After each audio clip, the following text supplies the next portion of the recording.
Bonsoir, monsieur Jean-Claude Awono. Bonsoir, mon cher. Alors, je viens de prendre part à la soirée dédicace de l'ouvrage 19 façons de voir Jean-Claude Awono. Un ouvrage par madame Georgina Collins.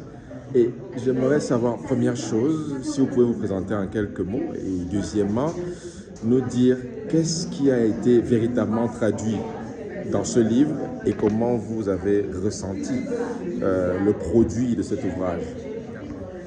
Je suis Jean-Claude Awono, je suis poète, professeur de lettres, je suis éditeur et chef traditionnel. Et puis je fais également d'autres choses de la critique littéraire. Ce poème, mon titre, a été écrit au début des années 2000, au début des années 2000, et il est paru dans un livre publié aux éditions Clé en 2006. Il a pour titre le poème Donc, il a été extrait par la traductrice Georgina Collins, qui vient d'Angleterre, et a été soumis à 19 traductions, 19 personnes dans le monde entier, en Amérique, en Australie, en Asie, en Europe et en Afrique, triés sur le volet. Donc chacun traduit ce poème en anglais, chacun avec sa sensibilité, avec son génie, avec son ressenti. Cette aventure extraordinaire, vraiment, ému surtout à Yaoundé lorsque Georgina Collins est venue pour présenter cette produit de ce travail qui a pris la forme d'un livre. Vous voyez qu'elle a appris le poème par cœur, elle l'a déclamé par cœur, et je pense que j'ai une émotion de ma vie en entendant déclamer ce poème qui est un rappel. Merci beaucoup. Et qu'est-ce que cela vous inspire sur la traduction? Parce que grâce à la traduction, votre œuvre, qui était à la base locale, une œuvre du terroir, devient une œuvre particulièrement internationale et multilingue. Quel est le ressenti et qu'est-ce que cela vous inspire en lien avec la traduction? Écoutez, cela ne peut que susciter en moi un immense respect pour le travail que font les traducteurs, parce que la traduction finalement, elle est une jonction de rencontre des civilisations et des cultures. Voilà un poème qui a été écrit dans une langue en français et qui est repris dans la langue la plus parlée au monde, la langue anglaise, et avec des variantes de cette langue, des variantes africaines, des variantes australiennes, américaines, européennes et tout. Donc il y a comme une sorte de propulsion à une échelle moment incommensurable, un texte qui n'avait que jusqu'ici une existence francophone. Je pense que la traduction, c'est vraiment le chemin. Et l'intelligence artificielle, pensez-vous qu'elle va faire disparaître des initiatives comme celle qui a donné naissance à ce livre?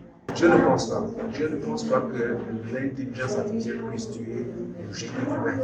C'est le génie humain. C'est pour ça que moi, en tant qu'éditeur de livres, je suis responsable des éditions Equia. Je continue de servir à mon public des livres qui ont l'odeur du papier, qui ont la musique des pages. Il n'y a rien de tel.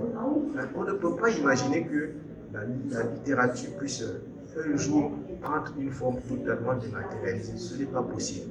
La matière qui nous a portés, qui continue de porter l'humanité, je pense qu'elle aura toujours un mot à dire et peut-être qu'elle aura le dernier mot. Quand elle le dématérialiser, ce sera finalement tu. Après avoir fait à la fois sans doute de bonnes choses, mais tant de dégâts potentiels. Félicitations encore, monsieur Jean-Claude Awono et merci de nous avoir accordé ces minutes précieuses. Dans les nuits les plus noires, que les plus belles étoiles se révèlent, la réussite son ventre se réveille. Le succès passe par la persévérance, la détermination détermine l'action. Notre destin en or aujourd'hui s'appelle Jean-Claude Awono, qui est l'un des premiers à m'avoir mis sur scène. C'était en 2010 avec une